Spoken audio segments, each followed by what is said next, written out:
रमीज राजा का सामान जल्द हवाले कर देंगे, पीसीबी।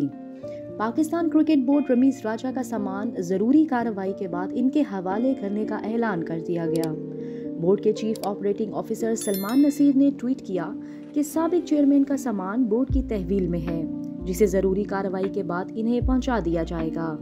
इनका कहना था कि मैंने ज़ाती तौर पर मैनेजमेंट कमेटी के चेयरमैन नजम सेठी की आमद से कबल कज़ाफ़ी स्टेडियम में चेयरमैन के ऑफिस से रमीज राजा का सामान अपनी तहवील में लिया, जो महफूज हाथों में है। सलमान नसीर ने सामान की तफसील बताने से गुरेज किया, ताहम ख्याल है कि रमीज राजा के ज़ाती सामान में कुछ खास दस्तावेजात भी हो सकती हैं, जिन्हें वसूल करने के लिए वो खासे बेताब हैं।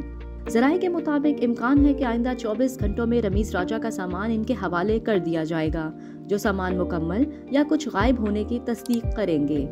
याद रहे कि चंद रोज़ कबल रमीज राजा ने नई बोर्ड इंतज़ामिया से शिकवा किया था कि इन्हें चेयरमैन ऑफिस में मौजूद अपना सामान लेने की इजाज़त नहीं दी गई है।